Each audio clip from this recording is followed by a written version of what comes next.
Juste du bon stock. La radio pirate de Jeff Fillion. RadioPirate.com. OK, vous êtes sur Radio Pirate Live ce mercredi. On est mêlés, on a l'impression qu'on est le mardi. Je pense même que j'ai dit mardi dans le Prime. Mais on est mercredi parce que c'était congé de l'Action de grâce lundi. Donc ça déboule, les amis. Demain, on lance le week-end, Jerry? On lance le week-end. Et ce soir, c'est un peu le lancement du week-end un peu à l'avance parce que ce soir, on rencontre nos pirates. On aura, je pense que c'est 115 pirates. De ce que je comprends, c'est qu'il y en a qui vont être dans d'autres parties du restaurant qui ont réservé autrement.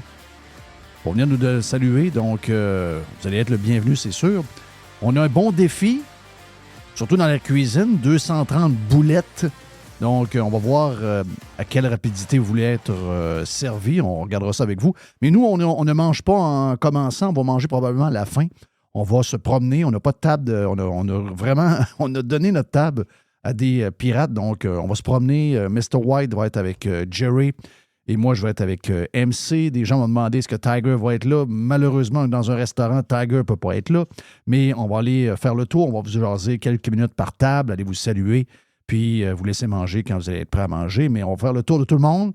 Puis, c'est ça, on a bien hâte de vous voir ce soir. On va répéter l'expérience le 32 octobre prochain, qui est un 1er novembre. Là aussi, c'est complet. 125 à 130 personnes ont réservé pour le Cosmos Le Bourgneuf, qui est légèrement plus grand la place qu'on a pris. Et là aussi, il y a des gens qui ont, de ce que je comprends, qui ont réservé dans l'autre partie du restaurant pour être peut-être avec nous. Donc, il nous fait plaisir de vous voir ce soir dans le cadre du Burger à Jeff, le Big Jeff. Et j'ai vu des photos de Jim Légaré que j'aime bien. Jim qui est en feu toujours sur Twitter depuis, je vous dirais depuis l'élection du Parti conservateur, depuis son implication en politique. Jim a compris comment ça marche Twitter. Gars très, très gentil, très intelligent, très bright. Et qui est allé manger hier le burger. Donc, merci à tous ceux qui le font. On a jusqu'au 31 octobre pour le faire dans les deux Cosmos. Jerry, t'es salué, mon ami. Mr. White aussi. En parlant de bouffe, est-ce qu'on a le droit de parler d'autre chose? Parce que là, les sujets, c'est 100%. Et avec raison, là. Avec tout ce qui arrive, avec la boucherie, avec... Moi, j'ai 3 écrans devant moi, là, puis c'est Israël à grandeur. Oui. Okay. Depuis un matin, là, ça n'a pas lâché. Là. Puis j'ai l'impression qu'on va en parler avec Joamel. J'ai pas encore les sujets de Joe devant moi. J'ai Jimmy Voyer qui a été en Israël il y a un mois, qui va nous raconter un peu comment c'est la vie en Israël. Donc, on devait avoir quelqu'un ce matin sur le Prime qui est israélien, qui est là-bas. Malheureusement, avec toutes les histoires de problèmes de communication et tout, donc on n'a pas pu lui jaser dans les dernières minutes, mais on va sans doute se reprendre. Et Éric Duhem. Éric va venir sans doute nous parler de son idée, que j'ai trouvée très bonne, d'utiliser le projet. On avait déjà jasé passablement quand on vous a parlé d'un 3e lien, mais il a relancé l'idée d'accrocher un nouveau pont pour la Rive-Nord et la Rive-Sud via le projet du pont de l'île d'Orléans. Donc, on va jaser de ça avec lui tantôt. Mais la vie continue dans un sens. Je veux dire, même s'il y a des atrocités, on vit dans un monde qui est carrément injuste. Les humains c'est une drôle de bébite, une bébite qui nous décourage bien souvent. Des humains qui font ce qu'on a vu en fin de semaine à des humains, malgré des différences religieuses, politiques, etc., d'aller jusqu'à couper la tête d'enfants qui n'ont rien à voir avec leurs revendications. Il faut vraiment, vraiment, vraiment, vraiment avoir quelque chose qui ne marche pas. Là. Il y a eu un endoctrinement qu'on a laissé faire qui fait que c'est maintenant incontrôlable, cette affaire-là. Mais on ne peut pas faire autrement que d'être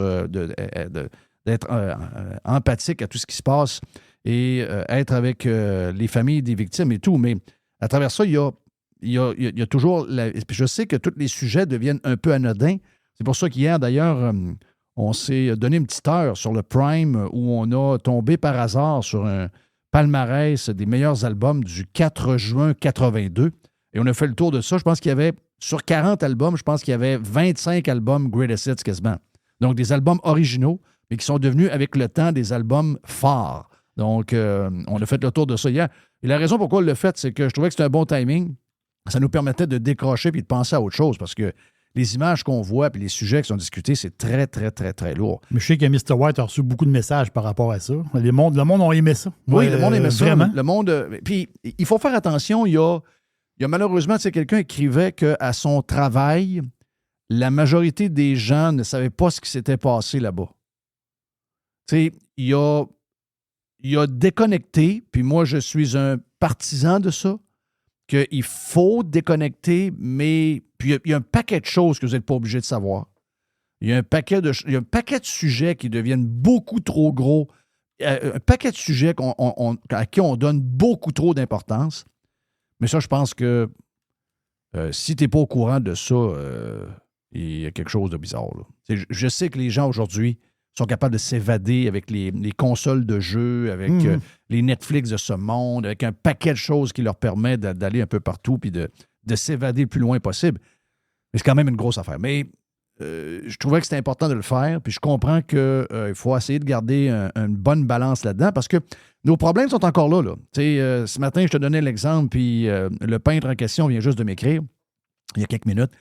Quand je t'ai parlé de... On a toujours nos problèmes. Là. C'est sûr que quand on compare, tu te dis, mon Dieu, on devrait prendre une trêve, mais c'est pas de même que la vie fonctionne. Donc, on avait un pirate qui peinture 96 chambres dans une maison pour aînés. Et il nous a fait une vidéo qu'il a envoyée à Carlos de Punisher.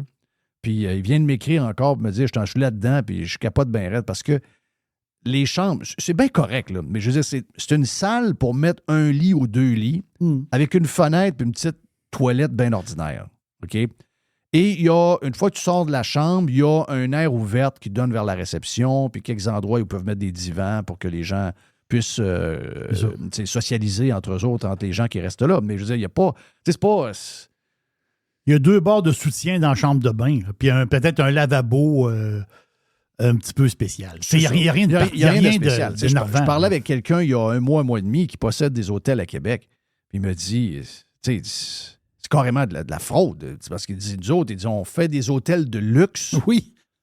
À des prix qui sont le quart de ça. Puis ça, c'est pas les nouveaux prix qu'on sait parce que ce que notre pirate me dit, c'est que la chambre en question commençait, le prix initial, c'était 400 000. Quand on prenait le projet total, puis on le divisait par les 96 chambres, ça donnait 400 000 de la chambre. Les gens qui bâtissent des hôtels font exactement la même affaire. Les gens qui font des appartements avec des aires de vie, puis des places pour des activités, une petite place pour avoir une place faire un genre de 5 à 7, une place mettre une table de billard. C'est comme ça qu'ils calculent. Ils calculent par porte le projet global. Déjà, comme je te dis, les gens qui ont des hôtels disent, mais voyons, ça ne peut pas arriver à 400 000. Je veux dire, il n'y a pas de luxe là-dedans. C'est une place, mettre un lit roulant avec un genre de fond, faux fond de bois, puis, comme tu dis, une petite chambre de bain un peu adaptée, mais that's it, that's all. Donc, déjà à 400 000, tu dis, ouais. Parce que c'est nous autres qui payent, hein? C'est nos taxes, c'est nos impôts. Puis, on va avoir d'énormes besoins. Mais là, tu dis, comment on va faire pour remplacer tout ce qu'on a remplacé à 400 000 la porte? On va manquer de cash tantôt. Mais c'est même pas 400 000. À un moment donné, ça a monté à 800 000 pendant la COVID. Je me souviens de ça.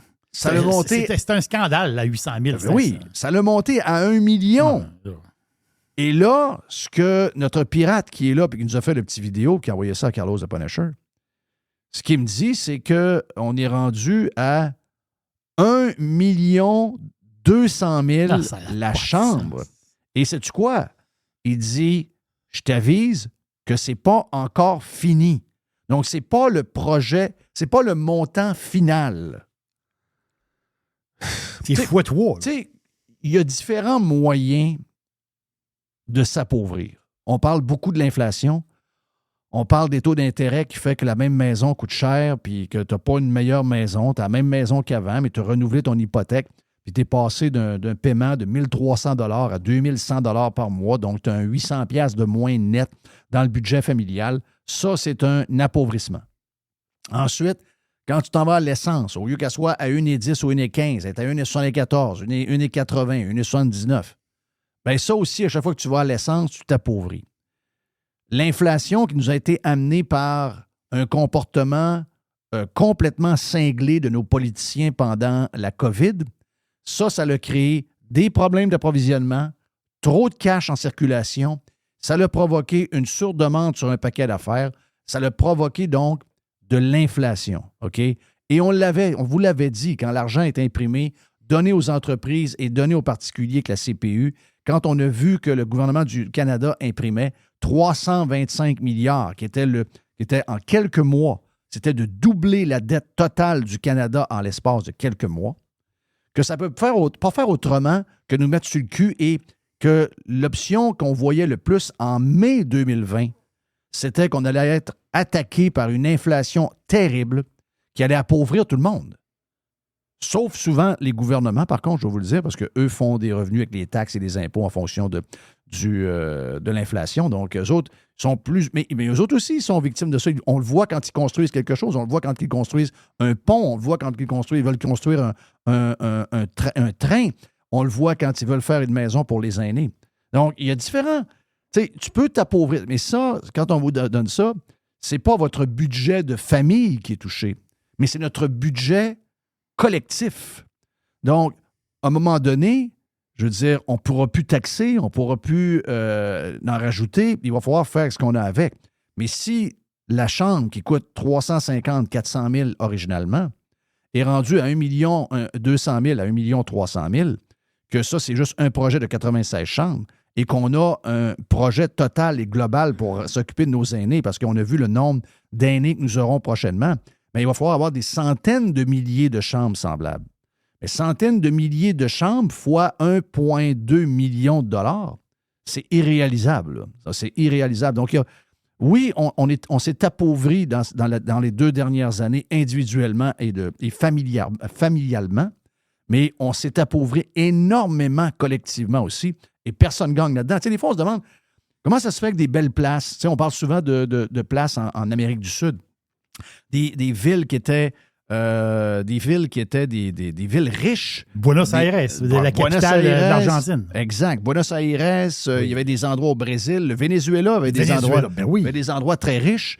Puis là, tu te dis, ben, écoute, l'architecture est encore là, mais vous en allez là. D'abord, premièrement, il y a du crime à plus savoir quoi en faire de la journée. Même, tu veux même pas porter des espadrilles neuves parce que tu sais que tu peux te faire tirer pour tes espadrilles.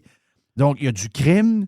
Et là, la ville est en limbo. Là, et tu te dis, mais comment ça se fait là, que c'est à l'abandon comme ça? Mais disons, ça l'est déjà à l'abandon, mais ça peut l'être 1000 fois plus. Mais la raison pourquoi ces pays-là, ces villes-là, c'est parce que l'inflation est arrivée à un moment donné, puis que leur argent ne valait plus rien, et ils ne sont plus capables de rien faire.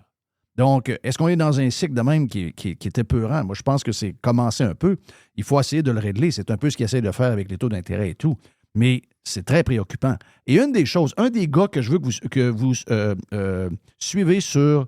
Je sais que notre ami Gilles Parent l'a de temps en temps dans son podcast, mais le professeur de la bouffe. Le professeur de la bouffe? Le professeur de la bouffe. Oui. Je le connais pas. Tu le connais pas? Non. On y a déjà parlé là, dans une autre vie. Ah oui? Oui, c'est vrai. Oui. Il est excellent, lui. Il est vraiment, vraiment, vraiment très bon. Donc, vous allez voir, il tweet surtout en anglais. Il tweet sur The Food Professor. OK? Donc, tu dois savoir c'est qui? The Food Professor, son nom, c'est Sylvain Charlebois, qui écrit régulièrement dans le journal La Presse, dans la section commentaires, puis qui a souvent des... en tout cas, moi, je le trouve très bon. Là, je le trouve, d'abord, beaucoup d'infos. Et on parle de comment tout ce qu'on fait nous coûte extrêmement cher collectivement, mais aussi comment tout ce qu'on a pris comme décision il y a 5 ans, 10 ans, 15 ans, 20 ans est en train de nous péter d'en face en même temps. Et ce matin, je pense, il tweet quand même de bonne heure. Donc, de temps en temps, on pourrait s'échanger des petits messengers. Il était 4h22 quand il envoyait ça. Donc, les fermes canadiennes, puis je veux saluer nos producteurs de fermes, on a plein dans les pirates, OK? Puis le but, là, premièrement, d'abord, il faut saluer comment ils sont vraiment plus performantes qu'avant. Je vais vous donner un exemple, puis je veux saluer les fermiers parce que ça travaille fort en tabarnache. Puis de trouver un meilleur moyen qui soit meilleur pour tout le monde, c'est pas une attaque contre les fermiers. Ça, c'est la plus grosse erreur qu'on a faite quand on a essayé de mettre à terre la gestion de l'offre. C'est d'essayer de se mettre à dos les fermiers, alors que les fermiers, il faut qu'ils soient en santé financièrement, même mieux qu'ils le sont présentement, Parce que moi, je pense pas que le modèle, je sais qu'il y en a des moins performants, il y a un côté syndical là-dedans. Je sais qu'il y en a qui veulent le garder, mais c'est pas contre eux autres. C'est pas contre eux autres. C'est le modèle en tant que tel. Le but, c'est que ces fermiers-là aient plus de temps en famille, qu'ils soient capables d'arriver un peu plus, un peu moins de stress. Donc, il n'y a pas de guerre contre les fermiers. Je tiens à vous saluer parce que j'ai un grand respect pour... Mais ce que nous disait le Food Professor, c'est qu'en 1969, OK, le Canada produisait 81 millions d'hectolitres de lait avec 2 401 000 vaches. OK? Donc, ça va calmer un peu les green, là, ces histoires de pète de vaches. Maintenant, au lieu d'avoir 2 400 000 vaches, on a 968 500 et on produit 94 millions d'hectolitres de lait. Donc, on produit quasiment 14 millions d'hectolitres de lait avec le tiers des vaches. Quand même pas si pire. Donc, ça, bravo aux fermiers. Mais ce qui est pas beau, c'est que la gestion, quand on parle qu'on s'est appauvri par toutes sortes d'affaires, incluant des décisions connes pendant la COVID, incluant plein d'affaires. Tu sais, c'est une multitude de mauvaises décisions qui se sont accumulées et tout ça est arrivé en même temps. Comment on fait pour déprendre tout ce bol de spaghettis-là? Il y en a tellement, on a tellement pris. Tu sais, c'est pas des affaires qu'on a décidées hier. C'est souvent des affaires qui sont arrivées il y a 15 ans. Puis on pensait que c'était correct à ce moment-là. Puis là, on accumule une gaffe là, puis une gaffe, puis une gaffe, puis une gaffe, puis une gaffe. Puis là, à un moment donné, le point de rupture arrive en même temps pour monsieur tout le monde. Et là, tu te dis, mais voyons donc, la bouffe n'est pas achetable. On sait que les produits laitiers, c'est rendu grave. Là. Les produits laitiers, c'est vraiment grave. Écoutez, les fermiers travaillent fort. L'UPA, malheureusement, en profite pour exploiter beaucoup de patentes là-dedans. Là. J'ai su la semaine passée, ou il y a 2 semaines, que le budget de publicité de l'UPA pour le lait, c'était entre 50 et 60 millions de dollars. Et malgré autant d'argent pour annoncer le lait, bien, la consommation de lait est toujours dans une pente descendante. La raison principale, c'est que c'est devenu, le lait a toujours été un produit essentiel, c'est devenu un produit de riches. Et juste vous montrer comment le Canada a pris un... Et ça, là, je vous donne le lait, parce qu'il va falloir revenir. Parce que c'est toi qui m'en as parlé l'autre fois, Jerry. Tu me dis, il y a eu un genre de show de boucan au gouvernement où on a rencontré les grands épiciers. Oui. Et 1 semaine ou 2 semaines après, on a rencontré les Nestlé de ce monde puis les grands de l'alimentation. De l'alimentation. Les grandes multinationales de l'alimentation. Donc, ça s'est fait sur 2 semaines. Ça s'est fait sur 2 semaines et jamais le gouvernement s'est tenu lui-même responsable. On essaie de faire à quoi? On veut pas faire porter le bonnet d'âne aux épiciers.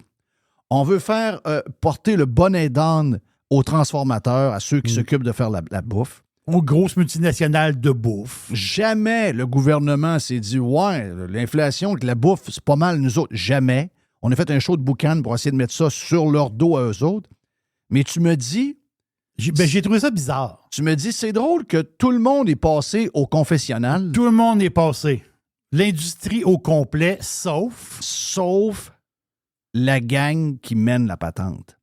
L'industrie du lait. Voilà. Eux autres sont pas passés devant le gouvernement. L'industrie du lait et de tous les produits transformés avec le lait. Le poulet. Le poulet, même chose. Le poulet pas passé. Les œufs, par la... Ils sont pas passés. Ces gens-là n'ont pas été là, n'ont pas été interrogés. C'est un show de boucan, on comprend. Là. C'est rien passé là. Parce qu'il y en a de ça à jaser. Le Food Professor nous dit que le lait canadien, regarde, c'est pas compliqué. Là. Je pourrais vous donner un paquet de chiffres. Là. Entre autres, c'est 10,22 canadiens le kilogramme pour du lait. Ils calculent en kilogrammes, vous allez dire pourquoi? Parce que il y a des manières de calculer le lait. Ils parlent du mètre cube de lait. Voilà. Et il y a des densités de gras. Donc, il y a une complication. Il y a le gras dans le lait, mais le lait se calcule au mètre cube. Voilà.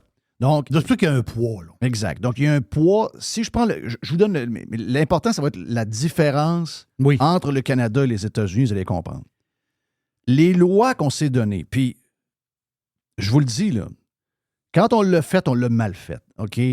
Quand on l'a fait, c'est Maxime Bernier qui l'a fait puis ça l'a réveillé les producteurs de lait. Ils se sont enregistrés pour devenir membres du Parti conservateur. Ils ont fait rentrer l'autre. Maxime Bernier a manqué son coup par quelques votes. Il y a eu une histoire là-dedans. Là. La manière d'élire le chef du Parti conservateur, il y a quelque chose qui ne marche pas. Il y a des conservateurs qui ont été conservateurs pendant 5 minutes parce qu'il y avait un point important qui se passait pendant cette course-là qui ne faisait pas leur affaire. Mais si on avait au départ embarqué les producteurs de lait avec nous, parce que les producteurs de lait, là, à part les pas bons, là, qui veulent absolument garder cette affaire-là, la majorité des bons autres savent très bien que ce système-là est désuet, puis c'est pas ça. L'important, c'est pas de mettre les producteurs de lait dans la marde, c'est qu'ils soient encore mieux, qu'ils soient plus riches, puis qu'ils soient capables de fonctionner comme ailleurs. C'est ça le but. Et on a comme embarqué une guerre avec les fermiers que finalement on a perdu. Et l'histoire de la gestion de l'offre a comme disparu. Mais c'est un gros sujet. C'est un énorme sujet dans l'inflation de la bouffe. C'est incroyable. Savez-vous donc que le prix du lait canadien est de 10,22 le kilogramme? Sais-tu, il est à combien pour les États-Unis? Et là, dites-moi pas, les fermes aux États-Unis sont subventionnées, etc. C'est pas de ça qu'on parle, OK? C'est pas de ça qu'on parle. J'ai les chiffres d'en face, là. Je l'ai trouvé, le fou de professeur. Oui. Je me suis abonné. Ça se peut quasiment pas, là. Donc, au kilogramme, c'est 43 cents US dollars du kilogramme. Si on fait, là, on le met en canadien, puis retenez une chose. Le lait canadien est 17 fois plus cher que le lait américain. Ça se peut pas. 17 fois. Donc, ça veut dire tous les produits dérivés du lait. Là. Tout ce qu'on touche, là. Tout ce qu'on touche. Quand vous allez au... c'est pas grave, je pas de lait. Ah non, Chris, répondez-moi pas ça. C'est ça. Vous mangez des pâtes dans un resto que vous aimez. Voilà. Vous vous plaignez que les pâtes sont rendues à 27$ pour une assiette grosse comme rien. Il y a de la crème. Il y a de la crème dedans. Pas achetable. La crème n'est pas achetable. Le vin blanc qu'ils prennent pour aider non plus. C'est pour ça que le plat de pâtes qui devrait être vendu 14,95 est à 27,95. Les poutines, on sait comment qu'une poutine, c'est dispendieux. C'est rendu quasiment un repas de tu viens d'avoir la réponse. Le petit sac de fromage sur le bord de la caisse au dépanneur. Tu dis, écoute, il y a combien de morceaux dedans? Il y a 5 morceaux. Tu regardes 3 et quelques. C'est complètement crazy. C'est de l'or blanc. Donc, il y a beaucoup de choses où on s'est appauvri. C'est across the board, comme on dit. C'est partout. Par où on commence? Je le sais pas. Il y en a tellement, mais une chose est sûre, il faudra commencer quelque part. Et dans la bouffe, il y a une place qu'on a oublié de mentionner. On a sermonné tout le monde, mais tout ce qui touche le poulet. En passant, une chance qu'on est producteur de porc puis que le porc est ouvert, là, qu'on a de l'importation et tout ça. Parce qu'en ce moment, si on n'a pas le porc, on ne mange pas beaucoup de viande. Là. On va se le dire. On ne peut pas être dans le bœuf à tous les jours. On ne peut pas être dans le bœuf à tous les jours. C'est sûr. Donc, on a oublié de faire venir au confessionnal les producteurs de lait, les grands transformateurs de lait, les gens qui font les œufs, le poulet, etc. Eux autres ont été épargnés par le show de boucan qu'il y a eu à Ottawa. Mon nom est Jeff Fillion. On vient dans un instant. On a Joe Hamel, on a Jimmy Voyer qui est en Israël et on a Éric Duhem à la fin pour nous parler du troisième lien. Pirate. Radiopirate.com. Next. Radio Pirate. Radio Pirate. Radio Pirate. OK, sur Radio Pirate Live, il est de retour à Montréal, la ville éponge, comme dirait l'autre. La ville éponge. Il y a des parcs éponges, des trottoirs éponges également, mais avec la pluie qu'il y a eu vendredi et samedi, ça n'a pas marché. En tout cas, ils ne sont pas tous installés, j'imagine, là, mais il y a eu des coins inondés pareil.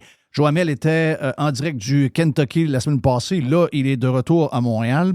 Un peu de déprime, j'imagine?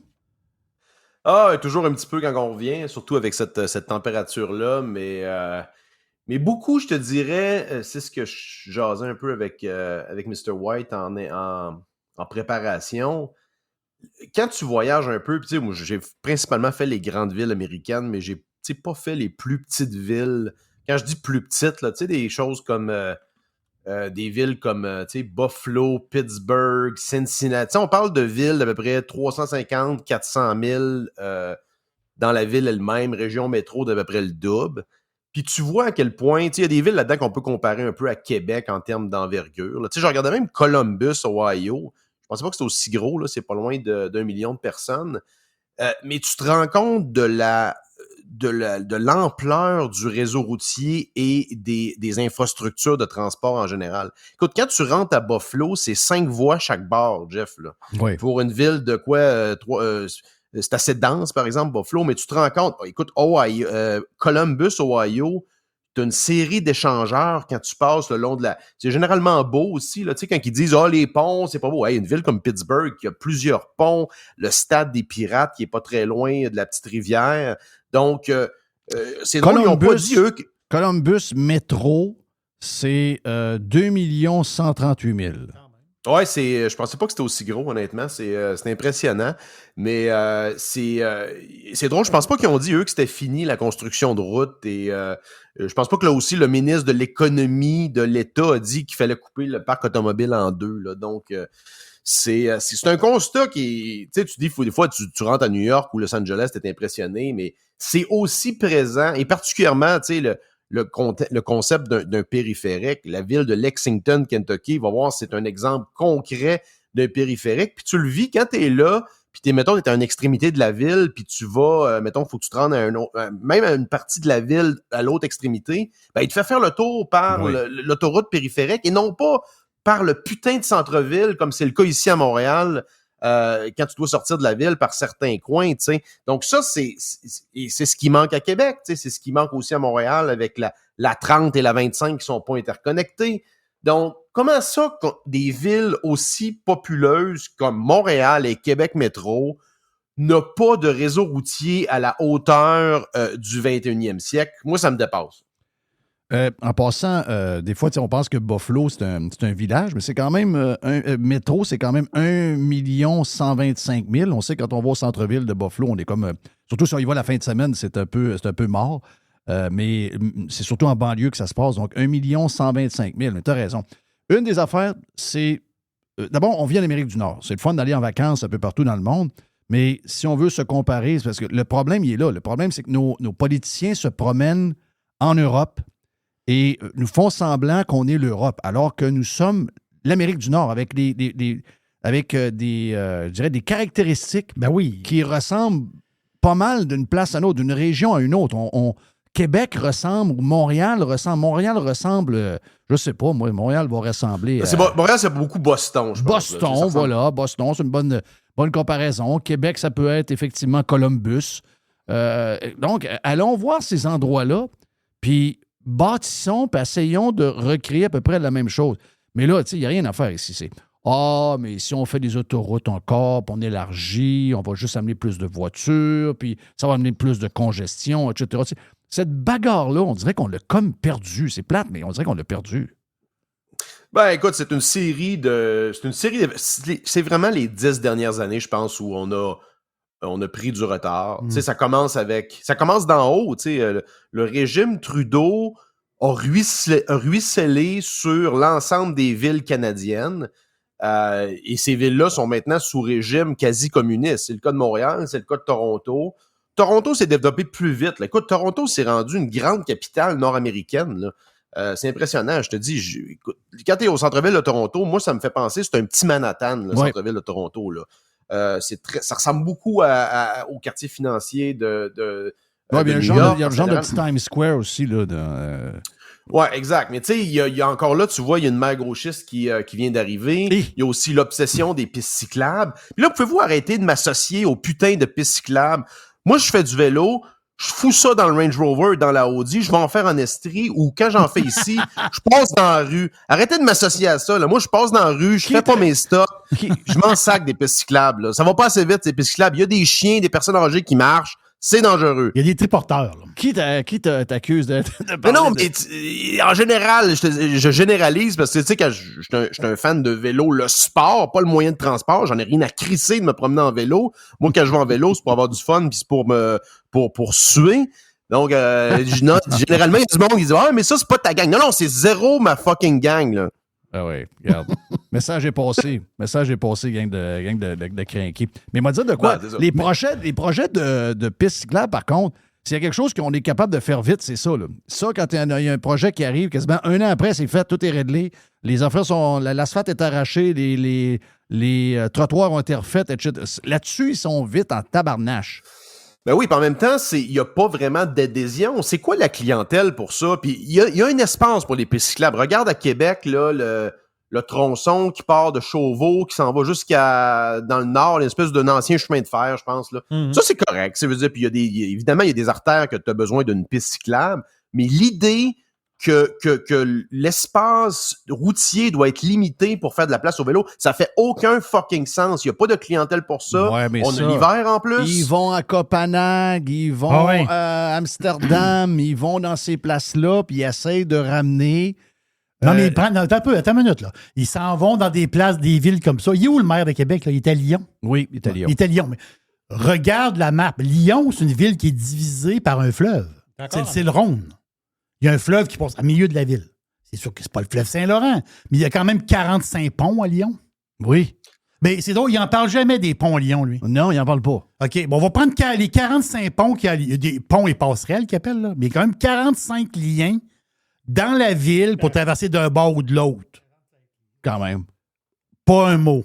Pas un mot. Zéro mot, ça arrive. Zéro mot. Regarde. Mais t'as raison qu'il faut voyager plus. Il faut Ah oui, bouger, puis il faut aller voir. le contexte nord-américain, je pense que les villes doivent s'aligner avec le contexte américain. Puis ça exclut, tu sais, les villes de gauchistes qui sont devenues comme la Californie, certaines villes de la Californie et New York qui sont en perdition.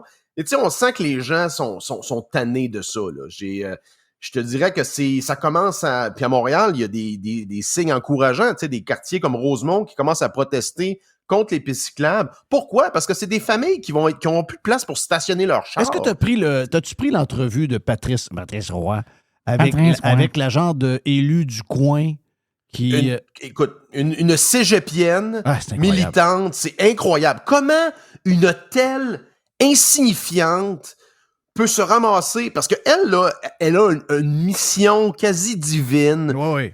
de sauver l'environnement. Tu sais, c'est vraiment... C'est des gens de low IQ avec des daddy issues qui se ramassent dans des postes électifs puis qui font chier les quartiers avec leurs projets de transport en commun puis de pistes cyclables. Hey. Pouvez-vous vous occuper des vidanges puis vous assurer que le Non, mais trafic c'est pas roule? sexy. C'est pas sexy c'est pas sexy, c'est ça qu'ils veulent pas. Sauf qu'elle a même dans une réunion, puis elle a comme dit « Ah, j'ai réécouté le tape ». Mais elle a dit à quelqu'un, puis comme tu l'as spécifié la semaine passée, puis c'est très important de le dire, c'est les immigrants qui se lèvent debout parce que les Québécois sont complètement dead. Les Québécois sont comme sans vie, ils réagissent plus à rien. Donc, les immigrants essaient de se tenir debout pour garder leurs acquis. Puis, il y a quelqu'un qui s'est fait répondre dans cette réunion-là par cette dame-là qu'elle devait changer de... Parce qu'elle disait, moi, je vais porter mes enfants en auto, à l'école, etc., je dois faire ci, je dois faire ça, j'ai le paquet d'affaires. Elle dit, vous devriez changer de mode de vie. C'est Wow! incroyable. Mais c'est ça l'histoire. La vraie histoire, c'est elle, là. Ben, c'est ça. Puis c'est comme ça, les régimes comme ça, quand ils se ramassent au pouvoir, puis avec le contrôle de la force, ben ça finit comme on le sait. C'est des petits dictateurs décomplexés. Puis sur les immigrants, je veux faire une petite parenthèse là-dessus. Moi, je vais toujours me rappeler que pendant l'hystérie collective qu'a été les années 2020 à 2022, puis c'est presque aller plus loin un peu ici, les seules communautés, Jeff, se sont tenues debout, là. C'est les Juifs hassidiques ici à Montréal qui ont décidé qu'ils allaient quand même à la messe puis qu'il y avait quand même des réunions, Exact. malgré les petites campagnes de peur de TVA puis qui ont couru après. Puis écoute, la police de Montréal qui courait après les Juifs à dos de cheval dans Outremont, tu sais, ça rappelle écoute, des scènes d'Allemagne des années 30. Puis l'autre spectre, c'est les musulmans aussi qui sont tenus debout. Puis c'est eux, en grande partie, qui sont derrière là, la résistance contre la théorie du genre à l'école. Fait que, outre les conflits actuellement, là, qui sont des histoires assez complexes, je ne veux pas embarquer là-dedans, Rappelez-vous, puis le discours de la droite régressive qui veut pas qu'on ait des migrants en général, ben c'est ce monde-là qui se tienne debout, puis c'est ces gens-là qui vont aller parler d'un conseil de ville, puis ça en prendrait même des élus qui vont ramener des valeurs plus traditionnelles au sens large. Je parle pas de mettre le voile aux femmes, là, je parle de centrer sur la famille, le travail, faciliter le déplacement et la sécurité dans les villes, puis that's it. Oui, d'accord avec ça. Tu viens d'écorcher un peu justement là-dessus sur le sujet qui s'est passé, sujet de très, très, très lourd, très triste du week-end. Moi, quelqu'un m'a écrit cette semaine qui connaît très bien tout le monde dans les médias, a été patron de médias pendant longtemps dans des grands groupes. Il m'a dit beaucoup de parures en ce moment. Bon, il y en a qui sont pas capables de se retenir. Là. CBC n'a pas été capable de se retenir. CBC a envoyé un email. Ne faites pas d'opinion, donnez les faits. Donc, ne dites pas que c'est un acte terroriste. Ensuite, on pourrait donner un paquet d'exemples. Des politiciens et des médias qui sont la même gang. Valérie Plante qui nous dit en fin de semaine, ça, c'était une attaque militaire. Moi, je n'ai jamais vu quelqu'un arriver des airs avec un genre de comment est-ce qu'on appelle ça? Tu me dis un paramoteur, je ne sais pas trop quoi, avec une mitraillette tirée sur 250 jeunes de 20 ans qui sont dans un rave. Je n'ai jamais vu de genre d'attaque militaire de même, mais pour elle et pour QS et pour un paquet de gens dans les médias, c'était un peu pas vraiment du terrorisme, alors que ça n'était. On peut appeler un chat. Mais il y a quand même eu une pause, parce qu'habituellement, la gauche et les médias sont anti-Israël et sont pro-Palestine et même pro-Hezbollah / Hamas. Ça, il y a plein de textes là-dessus, il y a plein de...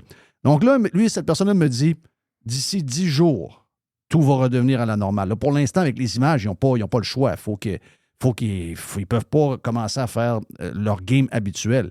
Mais d'ici 10 jours, on va commencer. Mais il y en a un qui a manqué de jugement. Il y en a un qui, lui, n'a pas compris que tout est question de timing. Puis on n'est pas surpris que c'est un des gars les plus overrated de l'histoire des médias. Patrick Lagacé en entrevue hier. Écoute, le gars s'est fait donner la leçon, puis je tweetais là-dessus tantôt. C'est toujours impressionnant de voir l'élite médiatico-gauchiste. Là. Eux, dans le fond, ils ont fait carrière dans des chemins très bien balisés. Puis ils n'ont jamais sorti de la trail. Ils sont dans le peloton en arrière. Ils reçoivent des gourdes de temps en temps. Ils vont jamais briser le vent en avant.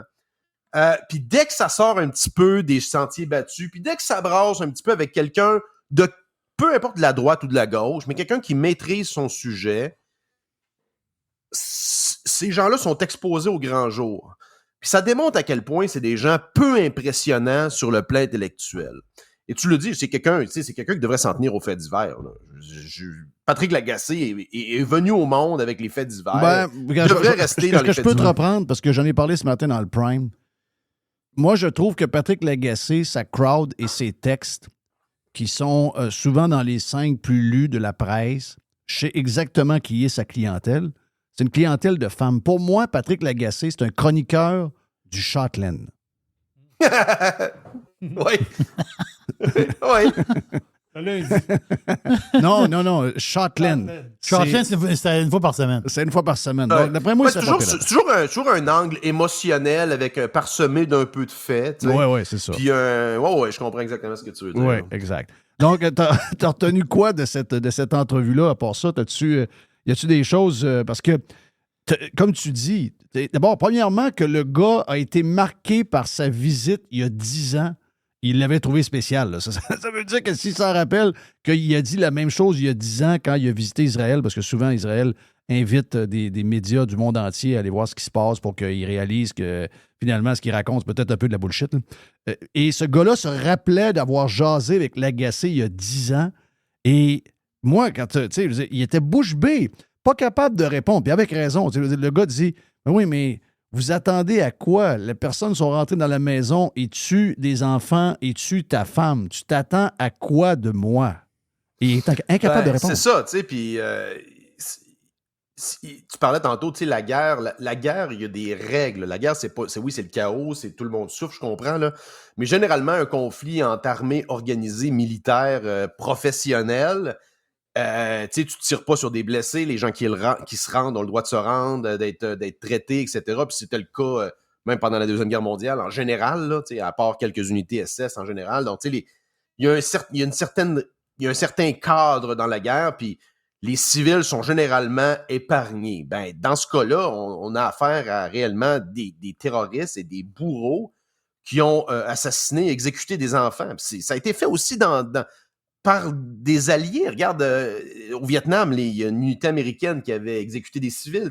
Ça arrive, il y a des dépassements, mais généralement, il y a certaines règles dans la guerre, mais dans le cas de groupes terroristes radicaux comme ça, il y a aucune balise. Là. Il y a aucune balise, puis c'est des gens qui sont assoiffés de sang. Et écoute, ça fait dresser le poil sur le bras de lire ça.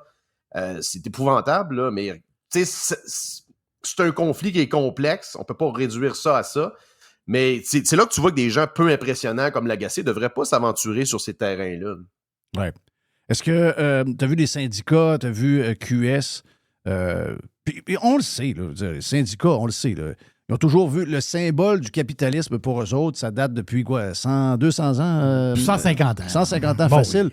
Ça a toujours été, le symbole du capitalisme a toujours été les Juifs voilà. pour eux autres. Donc, le symbole de l'argent, le symbole de l'entreprise, des boss, exact. etc.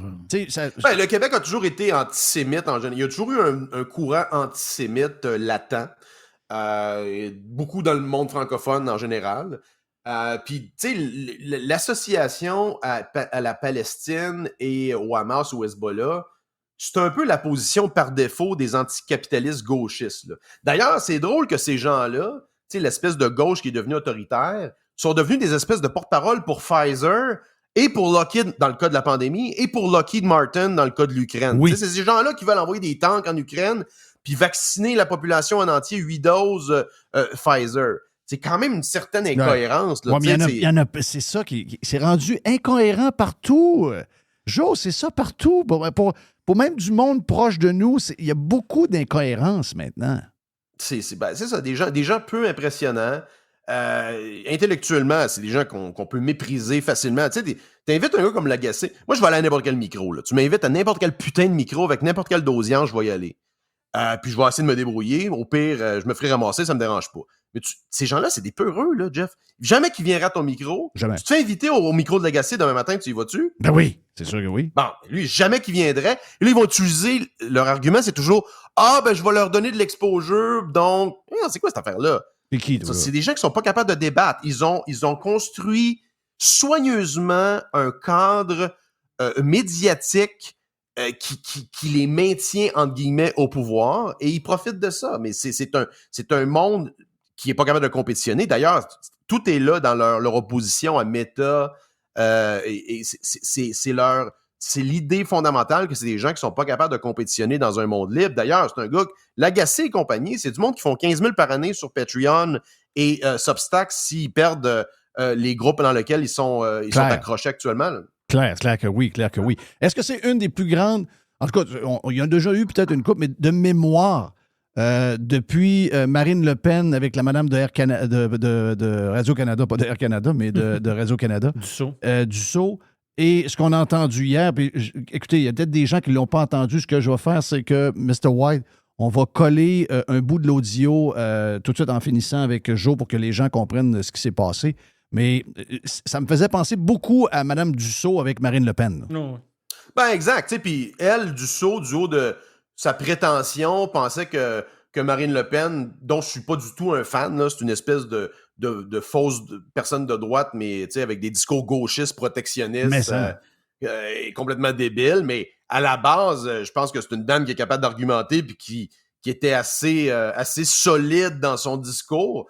Et, tu sais, Anne-Marie Dussault a eu l'air d'une insignifiante là, à comparer cette dame-là. C'est souvent le cas. Mais explique-moi pourquoi. Explique-moi pourquoi. OK, je suis à la même place que toi sur Marine Le Pen exactement. Parce que l'étiquette droite, c'est à cause de son positionnement sur l'immigration. Sur l'immigration. Mais pour le reste, c'est pas pour l'économie. Là. C'est de la grande gauche, coopération. Là, on coupe les frontières, les échanges, c'est terminé. C'est de la folie pure. Mais je leur donne une chose, même dans leur folie, ils sont capables de l'expliquer clairement. Ils sont capables de débattre. On a un autre exemple, le colonel qui parle avec Patrick Lagacé. Patrick Lagacé est incapable de répondre parce que le gars a trop de verbes. Notre gauche, qui est supposément une gauche instruite, celle qui a couru pendant des années, jusqu'à 27, 28 ans, ça a fait de la sociologie, ça a fait des lettres, ça a fait du théâtre, ça a fait du droit, ça a fait des communications. Comment ça se fait qu'on n'est pas capable d'avoir cette gauche-là, ou peu importe. Tu sais, Éric Duhaime, c'est un gars de centre-gauche en ce moment, centre-gauche ou centre-droit, je ne sais pas trop. Il n'y a plus rien à droite en ce moment, là, parce qu'on est rendu tellement à gauche. Mais je veux dire, il s'exprime clairement, ses idées sont claires. Mais dans la gauche, incluant le gars du Parti québécois, c'est pas flamboyant comme manière de s'exprimer. C'est des gens peu impressionnants. C'est des gens, comme je te dis, PSPP, c'est un bon exemple. Le gars, il est juste là. Le gars, il est content d'être là. Oui. C'est un choix par défaut, tu sais. Ça se plante en avant, puis tu te ramasses, tu sais, t'es 3/4e d'une course. Les 2 premiers plantent, t'es en avant, tu gagnes, tu lèves les bras. OK, OK, bref, c'est ça, faut que tu restes là. Donc, le fait d'être là te met premier, tu sais. Donc, c'est peu... Écoute, il y a une certaine gauche, et d'ailleurs, ça explique un peu pourquoi des politiciens comme Poilievre voient un certain influx de voteurs de la gauche, parce que la gauche pro-liberté des années 80-90 était beaucoup plus cohérente et je pense plus idéologiquement solide, intellectuellement solide aussi. Puis ces gens-là ont vu l'attaque de la gauche radicale, la gauche autoritaire, sur leur potentiel mode de vie. La gauche autoritaire, représentée par Justin Trudeau, par les Valérie Plante de ce monde, les gens qui vous enfermez pendant 3 ans, là, pendant 2 ans, c'est la gauche autoritaire. Puis la gauche pro-liberté a vu la menace. Je sais, j'ai rencontré quelques supporters de Poilievre ici à Montréal, puis c'était des gars, il y a des gars qui travaillent dans des ONG, il y en a qui travaillent pour la Croix-Rouge. C'est pas du monde qui était de droite il y a 10 ans, ça. Non, mais c'est parce que c'est exactement ce que je viens d'exprimer avec Éric. C'est que Éric, c'est un... Quelqu'un le dit, je pense que c'est Tucker Carlson qui disait, tu sais, Trump, il y a 20 ans, on prend le discours de Trump et ses idées en ce moment, il est vu comme un gars de droite aujourd'hui, mais il y a 20 ans, c'est un liberal de gauche avec les mêmes idées, là. Donc, tout a tassé. Démocrate de New York, là. C'est ça, tout a tassé, incluant la droite. Donc, moi, je ne suis pas surpris de voir que la gauche, la bonne gauche, la gauche réaliste, la gauche brillante, que ces gens-là se collent avec des gens qu'on voyait comme étant des gens de la grosse droite sauvage, ils se reconnaissent parce que moi, je pense que les valeurs sont très, très proches les uns des autres. Puis il y a peut-être le raz de marée au Canada anglais sur Poilievre et le Parti conservateur. Je pense qu'il y a une grosse partie de ça. Sauf qu'au Québec, puis je te laisse là-dessus, Jo, je veux t'entendre. Je sais que c'est des sondages, mais quand même, tu sais, la gang de Québec 125, ou 125, je ne sais pas trop quoi, là, puis l'autre gang qui nous envoie des choses, c'est quand même pas des éliminés, là. Ils nous montrent une tendance qui est quand même là. C'est une grosse course entre... Puis je sais que le Parti conservateur monte à 23, 24, 25 %. Mais de voir que les libéraux de Justin Trudeau, c'est la seule province au Canada à 37 %, suivi du Bloc québécois, ça dit quoi sur nous? Écoute, c'est incroyable. Moi, je pense qu'on est plus bas que ça, là. C'est quand même élevé. Ça va descendre, mais ça reste quand même relativement fort, évidemment, dans des coins comme Montréal. Ça va jouer à l'extérieur du Québec. C'est triste parce que un caucus extrêmement faible et des gens que je méprise comme Deltel, Godin, etc. C'est le caucus faible du PCC va probablement profiter d'une vague conservatrice puis se ramasser au pouvoir. Donc ça, c'est extrêmement... Ça, c'est une partie et t'as peu, ils vont avoir des postes de ministres parce qu'ils n'ont pas le choix d'en donner au Québec. Exact. Moi, je te mettrais tout ça dehors. D'ailleurs, je pense que Pierre Poilievre devrait ne pas signer les bulletins de candidature de ces gens-là, dont la momie aussi en Beauce, là. Il doit envoyer quelqu'un, actuellement ça va bien, il veut probablement pas se mouiller dans des histoires comme ça, envoie un organisateur qui va faire le message à Deltel qui va dire « Gérard, c'est bien le fun, là, mais on va te placer à Radio-Canada, puis tu seras pas candidat, puis that's it. » Oui, j'adorerais ça, là. Faut pas traîner, on traîne pas des gens comme ça qui vont gangréner un futur gouvernement conservateur. Pourquoi, as-tu le goût des fois de te présenter conservateur à Montréal? Écoute, Montréal, éventuellement, il pourrait y avoir... Je vois dans l'ouest de la ville, là, le PCQ a eu pas loin de 25 % dans certains comtés libéraux. Oui. Donc, je pense qu'il y a le terreau est fertile pour éventuellement avoir... Mais ça prend des candidats, puis il faut que le monde se mobilise. C'est pas impossible qu'il y ait des percées éventuelles. Ça pourrait être possible de voir quelque chose d'intéressant se projeter. Mais là, Jeff, on me veut à la mairie de Montréal. Oui, je sais. Oui, c'est ça. Les gens là, t'aiment, bon, Joe. Les gens t'aiment. mon syndicat de condo ici aussi me sollicite. Donc, Hey, ça, touche pas à ça. Ça, touche pas à ça. Tu vas dire de quoi tu vas gérer de la chicane en sacrement. Thank you, Yes. Joe. Hey, on s'en parle, Donc. puis on tue sur Twitter. Joe Hamel est avec nous autres sur Radio Pirate Live. On vient.